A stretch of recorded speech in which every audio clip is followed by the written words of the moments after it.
తండ్రి దేవుడు ఆయన సృష్టి ఆరంభం నుంచి సృష్టి అంతా వరకు ప్రజలందరికీ విశదపరిచాడు.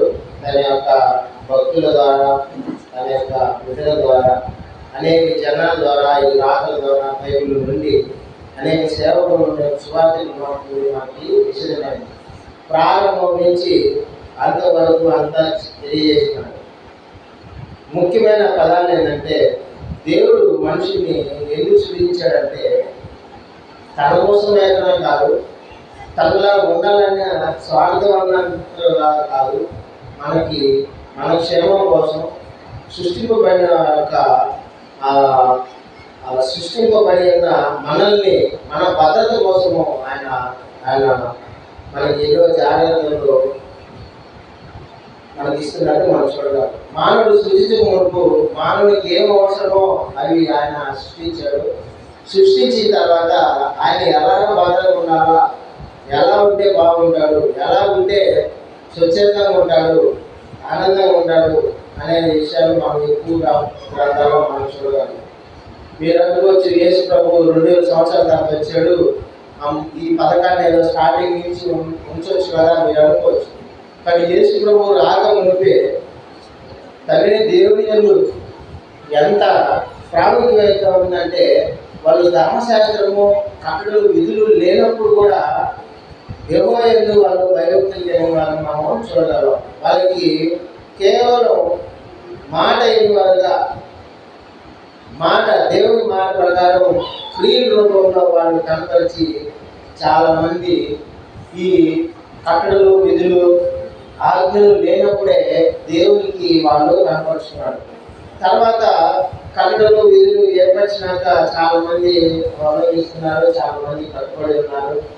అందరికీ ఇప్పుడు సహోదరులు చదివించిన ప్రకారం కీర్తన 23వ అధ్యాయంలో మీకు ఆ అధ్యాయం చదవగానే దావీదు గారు ఆయన దేవుడి గురించి, తన విషయం గురించి, తన కలిగి ఉన్న భద్రత గురించి మనం నేర్చుకున్నాం. కానీ దాంట్లో ఆయన యొక్క విధేయత కనబడుతుంది, ఆయన యొక్క సంతృప్తి కనబడుతుంది, దేవుడి కాపుదల కనబడుతుంది, ఒక భద్రత, ఒక మనం ఆ వచనంలో అధ్యాయం వచనాలన్నింటిలో మనం ఆ కీర్తన అంతట్లో మనం గమనిస్తాం. ఎవరైనా సరే దేవునికి లోబడి కూడా కష్టాలు పడుతున్నట్లయితే అది దేవుని హితము అనే పేరు గారు తెలియజేశారు. ఒకవేళ తప్పు చేసి వాళ్ళ శిక్షణ అయితే వాళ్ళకే ఇస్తాం, తప్పు చేయకుండా బాధపడుతున్నట్లయితే వాళ్ళు దేవునికి హితము అన్నట్టు తెలియజేశారు. ఇక్కడ సామాజిక తెలుగు అధ్యాయంలో ఆయన ఏంటంటే, ఆయన దేవుని మందిరంలో ఆయన నివసించడం వల్ల కృపాక్షేమములే తన వెంట వస్తాయి. దేవుని మందిరంలో ఎంతసేపు ఉంటాం? ప్రపంచం యావత్తు కూడా ఒక 2 నుంచి 4 గంటలు తప్ప, అంటే గుంపులుగా ఈ 24 అవర్స్ అందరూ కూడా ఒక 2 నుంచి 4 అవర్స్ మాత్రమే మందిరంలో ఉంటారు. కానీ కృపాక్షేమములు వారానికి ఒకసారి మనం ఉండేది 2 నుంచి 4 గంటలు మాత్రమే. కానీ కృపాక్షేమంలో ఆయన ఎలా వస్తాయి అంటే, ఆ మందిరంలో చెప్పబడిన భక్తి విధానాలు మనం కట్టడలకు లోబడడం వల్ల, ఆ క్రియలు మనలో కనబడడం వల్లనే అలాగా మనకి క్షేమంగా వస్తాయి. అంటే ఆయన బ్రతుకు జీవనాలన్నీ క్షేమకరములే అంట, ఆయన వెంట వస్తాయంట. చిరకాలం యెహోవా మందిరంలో నేను నివసించడం. కాబట్టి ఆయన ఆదివారం మాత్రమే కాదు, ఆయన వార కార్యక్రమాలకు వస్తున్నాడు. ఏ ప్రార్థన లేకపోయినా దేవుని మందిరం దగ్గరకు వచ్చి వాళ్ళు ఆయన ప్రార్థన చేసుకున్న వారి జీవితంగా మామూలుగా చూడగలం. ఆయన చిరకాలం దేవుని మందిరంలో ఉన్నాడంటే, ఆ చిరకాలం అనేది ఏంటంటే అది ఇంటికి వెళ్ళట్లేదు, ఇంకా ఆయన పని పాటం లేదు, దేవుని మందిరంలోనే ఆయన కనపడుతున్నట్టు మనకు కనపడుతుంది. కానీ మనం 2 అవర్స్ వారానికి, లేదా వార కార్యక్రమాల్లో ఆబ్వియస్లీలో 2 అవర్స్ 4 అవర్స్ మహా అంటే వారంలో ఒక 5 గంటలు కానీ 6 గంటలు మాత్రమే దేవుని యొక్క మాటలు మనకి ఏర్పడుతున్నాయి. ఇన్న కొద్ది వాక్యమైనా సరే బలంగా నాటుకుపోయి దాంట్లో మనం నిలిచిన వారంగా ఉన్నట్లయితే మనం చూడగలం. కృపాక్షేమంలో మన వెంట మనం కూడా ఆంతర్యం మనం అనుకోవచ్చు. మనం చూసి చాలా మంది ఈ అబ్బాయి ఆరోగ్యంగా ఉన్నాడు, ఆనందంగా ఉన్నాడు, అదంతా అతను లోబడిన దేవుని వల్లనే అని వాళ్ళకి అనిపిస్తుంది. కాబట్టి యేసుక్రీస్తు కూడా ఆయన సువార్తల్లో ఆయన దీపం కొంచెం మీద పెట్టినట్టు అందరూ వెలిగించినట్టుగా మనము దేవుని వాక్యం వల్ల మనం మంచివారుగా మనం అనిపించుకుంటూ వస్తున్నాం. తర్వాత పేతురు రాసిన పత్రికలో, తిమోతి రాసిన పత్రికలో కోసం పౌలు గారు తెలియజేశారు. ఆయన అందరి కోసం ప్రార్థన చేయమన్నాడు. ఎందుకు? మనం ఒక్కరు బాగుండడానికి ఆయన రాజు గారు ప్రార్థన చేయమన్నాడు, యాజకుల కొరకు చేయమని. యాజకులు అంటే ఆ కాలంలో పాస్టర్. తర్వాత గవర్నమెంట్ అధికారుల కొరకు చేయమన్నారు అని తెలియజేస్తా వచ్చారు. యేసుక్రీస్తు వారేమో చేతనైతే అందరితో సమానంగా ఉన్నాడు, అందరి కోసం ప్రార్థన చేయమన్నాడు. ముఖ్యంగా నేను హింసించే వారికి, నేను బాధించే వారికి ముఖ్యంగా ప్రార్థన చేసి తర్వాత అందరి కోసం, అంటే అందరి కోసం చేస్తారు, మగవారి మీద ఎవరు చేయరు. అందుకే యేసుక్రీస్తు వారు నేను హింసించే వారి కోసం ప్రార్థన చేయండి, దూషించే వారిని దీవించింది అన్నట్టు చెప్పాడు. అంటే దేవుని పోలిక, దేవుని స్వరూపం మనందరం కూడా దేవుడిని, నిజమైన దేవుడిని, నిజమైన ఆశీర్వాదాలను లెక్కించక అందరూ లోటుపాట్లు కాపాడతానంటే నేను ఎక్కువ, నేను తక్కువ అని. ఈ ఎక్కువ తక్కువ అని ఈక్వల్ చేయడానికి యెహోవా దేవుడు ప్రయత్నం చేస్తా ఉన్నాడు. తర్వాత వాళ్ళ లోటుపాట్లు చెప్పవలస్తున్నాడు. కాబట్టి మన తిమోతికి చెప్పిన అవసరం, పౌలు గారు కూడా తిమోతికి చెప్పింది అదే. మనము క్షేమంగా మన జీవితంలో నెమ్మదిగా గడపడానికి అన్నిటికంటే ముఖ్యంగా తిమోతి రాసిన మొదటి పత్రిక 2 రాయబడింది. 1వ వచనం చూసినట్లయితే మనము సంపూర్ణ భక్తి మాన్యతయు కలిగి నెమ్మదిగాను సుఖముగాను బతుకు నిమిత్తము అన్నిటికంటే మనుషులందరి కొరకు, రాజుల కొరకును, అధికారుల కొరకు, అందరి కొరకును విజ్ఞాపనలను, ప్రార్థనలను, యాచనలను, విజ్ఞాపనలను చేయవలనని హెచ్చరించినాడు. తిమోతి గారికి పౌలు గారు హెచ్చరిస్తున్నాడు. ఎందుకంటే అతను తిమ్మన్నాడు, అతను చెప్పబడినవాడు ఉన్నాడు, అతను వాక్యము అతనికి నేర్పించేవాడు ఉన్నాడు, యవనంలో ఉన్నాడు, అందుకని గట్టిగా చెప్తున్నాడు. మనం సంపూర్ణ భక్తి మాన్యత కలిగి నెమ్మదిగా సుఖంగా బతకాలంటే, అంటే ఎంత భక్తి ఉన్నా, ఎంత లోబడి స్వభావం ఉన్నా, ఎంత విధేయత ఉన్నా నెమ్మది సుఖం లేకపోతే ఏమైంది? చూసేవాడికి ఏమైంది? బాగా. అంటే ఆ రెండు ఈక్వల్ ఉండాలంటే మనం బయట వాళ్ళని మనం మెయింటైన్ చేయాలంటే సమాధానం కలిగి ఉండాలి, మనలో మనం నెమ్మదిగా సమాధానం కలిగి ఉండాలనే విషయం మనం గుర్తించుకోవాలి. ఏం చేయాలంటే ఖచ్చితంగా ప్రార్థన చేయాలి. రాజుల కొరకు, అంటే ఇప్పుడున్న ప్రభుత్వం కొరకు, అధికారుల కొరకు. ఇక్కడ యాజకుల కొరకు పేరు లేదు, కానీ వేరే చోట ఏం రాయబడిందంటే శ్రేష్టమైన ఆహారంతో వాళ్ళని సత్కరించాలని రాయబడింది. కాబట్టి శ్రేష్టమైన అంటే మనము తింటాము, ఎట్లా తింటాము? బెస్ట్ క్వాలిటీ తింటాం. అంటే ఎంత క్వాలిటీ అంటే మనం ఫస్ట్ క్వాలిటీ మనం తినాం, ఒక మీడియం కానీ లేకపోతే ఇది పర్లేదు ఈరోజు అనుకుంటాం. కానీ the best quality, the highest quantity highest rate కలిగిన పదార్థాలనే దాన్ని ఏమంటారంటే శ్రేష్టమైన. అది దేవుడికి సేవ చేసే వాళ్ళకి, సేవకుల్ని మనం ఎలా అంటే వాళ్ళకి అందించడం కాదు, వాళ్ళకి మనం సహాయం చేస్తాం కాదు, కానీ వాళ్ళని సత్కరించాలంట. అంటే దేవుణ్ణి మనం ఎంత గొప్పగా మన హృదయాలు హెచ్చరిస్తున్నామో అది దేవాది దేవుణ్ణి అందరిలో నాటాలని, అందరికీ ప్రకటించే విధానంలో ప్రధాన పాత్రగా ఉన్న ఆ సేవకులకి, ఆ సువార్థికులకి మంచి పదార్థాలతో వాళ్ళని సత్కరించాలి. అంటే వాళ్ళని అప్రిషియేట్ చేయాలి, వాళ్ళని మనం ఘనపరచాలి అనే విషయం మనం చూడాలి. అంటే ఒక మనిషి తన క్షేమంగా ఉండాలంటే అతను కనబడదంతా కూడా బాగుండాలి. అదే దేవుడు ఈ పదం ఏదైనా చేశాడు. ముఖ్య పదంగా దేవుని దృష్టికి సంఘమే కనబడుతుంది. తర్వాత ఆ సంఘంలో కుటుంబాలు కనబడతాయి. సంఘం అంటే ఊరికి కాకుండా వీధులకు ఒకటి ఉంది. కానీ వాళ్ళందరూ కూడా దేవునికి ప్రార్థన చేస్తున్నారు. ఇప్పుడు సంఘాలన్నిటి మీద దేవుని దృష్టి ఉంది. ఆ సంఘాలలో అక్కడక్కడ నివసిస్తున్న కుటుంబాలు ఉన్నాయి. కాబట్టి ఆ కుటుంబాలు క్షేమంగా ఉండాలి, ఆనందంగా ఉండాలి, ఆరోగ్యంగా ఉండాలి, సంతోషంగా ఉండాలని ఆ దేవుడు ఏం తెలియజేస్తాడంటే కట్టడలు విధులు ఇచ్చాడు. దాంతోపాటు ఇవి ముఖ్యమైన వాటి ఇచ్చాడు. పాత నిబంధనలో మనం చూసింది ఏంటంటే దేవుని మందిరంలో గడపాలి. కొత్త నిబంధనకు వచ్చేసరికి మనం అందరి కోసం ప్రార్థన చేయాలి. యేసు ప్రభువు ఏం చెప్పాడంటే ముఖ్యంగా నేను హింసించి వారిని, నేను నిందించి వారిని వాళ్ళే ప్రయాణం చేసుకొని వాళ్ళ కోసం ప్రార్థన చేయండి అని తెలియజేస్తూ వచ్చాడు.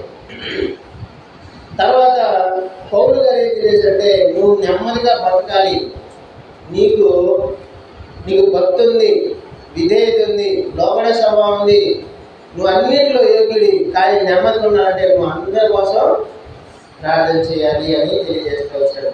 అంటే తగిన దేవుని యొక్క బాధ్యత మనం క్షేమం ఉండాలనే. ఆయన సంఘంలో ఉంటేనే మనం ఆయన ద్వారా ఆశ్రయించబడతాం. సంఘంలో అయితే మనం ఆశ్రయించబడలేం, మన కుటుంబాలు కూడా ఆశ్రయించబడలేం. అంటే ఈ సంఘాన్ని పరిపాలన చేస్తున్న సువార్థులకి మనం మంచి ఫలాలతో, మంచి శ్రేష్టమైన వాటితో వాళ్ళని మనం సత్కరించాలి. తర్వాత ఇది మనం గుర్తుంచుకోవాల్సింది ఏంటంటే దేవుని తర్వాత సేవకులు, తర్వాత మనము, మన శత్రువులు, మనం దూషించేవారు, మన ఇతరులు అందరూ ఇట్లా క్యాల్కులేషన్ చేసుకుంటూ వచ్చి అందరితో మనం సమానంగా ఉండగలిగే స్వభావం మనలో ఉండాలి. కాబట్టి హెచ్చుతగ్గులు ఉండకూడదు, బాధలు, మనకి విమతలు ఉండకూడదు. ఇవన్నీ కంట్రోల్ చేసుకోవడానికి మనకి సంఘం అనేది ఉంది. కాబట్టి మనము నేర్చుకుంది మనల్ని ఎప్పుడు కూడా కించపరచకూడదు, మనం తక్కువ చేయకూడదు. కాబట్టి దేవుడు మనల్ని ఎలా ఉండాలని ఆయన ఊహలో మనం అనుకుంటున్నాడో అంతగా మనం తీరుస్తూ వస్తాడు. కాబట్టి ఇప్పుడు నాకు ఆరోగ్యం ఉంది, సంతోషం ఉంది, కానీ దేవుని ఆశీర్వాదాలు కనబట్టలేదు, అధికంగా కనబడలేదంటే పొరపట్టే. దేవుడు ఎప్పుడైనా తీరుస్తాడన్న ఆలోచన, ఆశ, దృక్పథం నాకుంది. కానీ మనకున్న స్థితి, నేను లాస్ట్ టైం ఒక కథ చెప్పాను ఏంటంటే మనం ఎక్కడికి వెళ్ళినా సరే, మనకు ఎంత టాలెంట్ ఉన్నా సరే దానికి ఎక్కువైన వాళ్ళు ఉంటారు, తక్కువైన వాళ్ళు ఉంటారు. మీరు ప్రపంచానికి వెళ్ళండి, వాళ్ళకి ఉన్న టాలెంట్స్, వాళ్ళకున్న గుర్తింపు గవర్నమెంట్ గుర్తించి మీకంటారు గిన్నీస్ వరల్డ్ రికార్డ్స్, ప్రపంచంలో గిన్నీస్ వరల్డ్ రికార్డ్స్ వాళ్ళు తిరుగుతూ ఉంటారు. మిమ్మల్ని గుర్తించి నువ్వు తప్ప ప్రపంచంలో ఎవరు ఇలా చేయలేదని వాళ్ళకి గుర్తిస్తారు. అట్లా రకరకాలు ఉంటాయి. కానీ దేవుడు ప్రతి ఒక్కరికి ఇచ్చారండి, మనం యూజ్ చేయట్లేదు, మనం గడపట్లేదు, మనం గుర్తించలేకపోతున్నాం. అది మనం మందిరాల్లోకి వచ్చినాక మనం బలపరుచుకుంటూ, పెంచుకుంటూ దాని ప్రవర్తన రూపంలో అది కొనసాగిపోవడంలో మనం గుర్తించగలం. అదేంటంటే సువార్త పర్సనల్ ఎవాంజలిజం. మనం పర్సనల్గా పోయి వాక్యం చెప్పైనా సరే, స్వార్థం ద్వారా వెళ్ళి మనం వాక్యం చెప్పినా సరే, లేకపోతే ఎవరి ఆహ్వానం మేరకు మనం వాక్యం చెప్పినా సరే, మనం కొంతమంది ఆత్మను సంపాదించేది మనం దేవుడు మనకి ఇచ్చిన ప్రత్యేకమైన గుర్తింపు, టాలెంట్. సువార్తలు మాత్రమే అది భారం ఉండలేదు, కానీ రక్షింపబడిన ప్రతి ఒక్కరికి కూడా అది ఆ బాధ్యత అప్పచెప్పబడింది. అంటే ద గ్రేట్ కమిషన్ 14 నిమిషాలు అయింది. ద గ్రేట్ కమిషన్ మనం చూసినట్లయితే యేసుక్రీస్తు వారి శిష్యులకు అప్పచెప్పబడింది ఏంటంటే మీరు సర్వలోకం వెళ్ళి సర్వసృష్టికి సువార్తను ప్రకటించమన్నాడు. ప్రకటించిన తర్వాత తండ్రి, కుమార, పరిశుద్ధాత్మ నామములో వారికి బాప్తిస్మన్నారు. 2 మొదట వినిపించమన్నాడు, తర్వాత రక్షణ అనుభవించమన్నాడు. 3 ఏంటంటే నేనే సంగతం చెప్పానో అది వాళ్ళకి చెప్పి వారు కూడా ఇలా ఉండమని తెలియజేశాడు. అంటే శిష్యులు ఏం చేస్తున్నారో, యేసుక్రీస్తు వారు ఏం చేశాడో, శిష్యులు ఏం చేయమన్నాడో ఆ విని విశ్వాసం పొంది రక్షణ కూడా అదే చేయాలి. అంటే ఏంటంటే జస్ట్ లైక్ ఏ ప్రీచర్. నువ్వు ఉద్యోగం చేస్తున్నా, కూలి పని చేస్తున్నా, లేకపోతే సంపద కలిగి ఇంట్లో ఆనందిస్తున్నా సరే, మీరు ఏ ఏ విధానాలైనా సరే మీరు వాక్యాన్ని దేవుడికి చెప్పాలి, సంఘాన్ని నడిపించాలి. ఆ బాధ్యత యేసుక్రీస్తు తర్వాత అపోస్తులైన శిష్యులకు ఉంది, తర్వాత కడమ అపోస్తులకు ఉంది, తర్వాత మొదటి శతాబ్దం క్రైస్తవులకు ఉంది. వాళ్ళందరి ప్రాణ త్యాగాలను బట్టి మనం ఈరోజు కొత్త నిబంధన పాత నిబంధన చదువుతున్నాం. దీన్ని యాక్చువల్గా వాళ్ళ రక్తంతో రాయబడిన అక్షరాలను అనుకోవచ్చు. వాళ్ళు ఆనాటి ప్రభుత్వం కనబడితే చీర్చి చండే భూమిలో కప్పేసి అసలు వీళ్ళు ఉన్నారని తెలియకుండా చేసే ఆ టైంలో వాళ్ళు దాముకొని ఆకలి జంతువులతో వాళ్ళ వాక్యాన్ని దాచిపెట్టారు మన కోసం. అంటే యేసుక్రీస్తు ఎంత త్యాగం చేశాడో శిష్యులు అంతే త్యాగం చేశారు.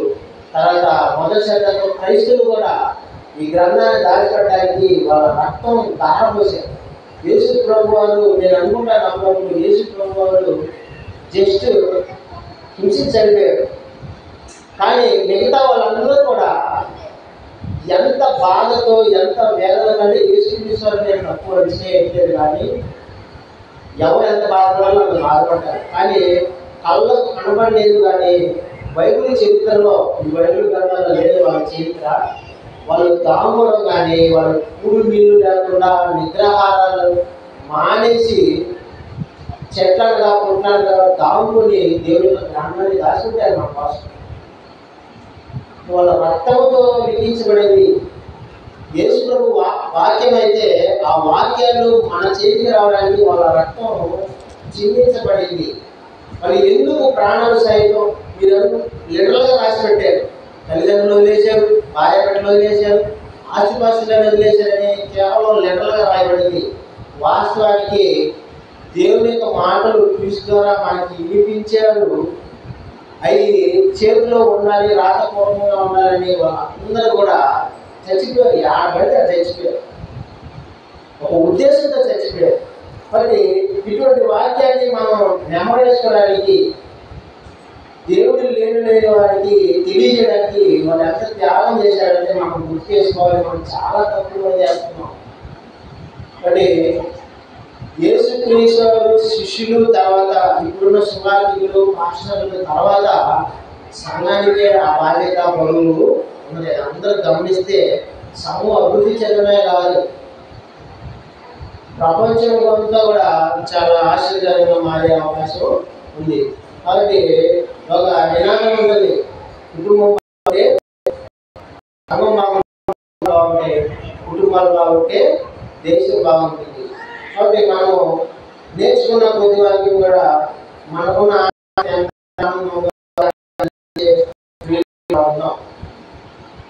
ఇదే వాళ్ళు అమూల్యమైన వాక్యాన్ని పంచుకుంటూ వాళ్ళ క్రైస్తవ్యాన్ని వాళ్ళ చాటిస్తా ఉన్నారు. మనం కూడా అలా నుండి ఆశ్రయించబడుతున్నారు. అందరికీ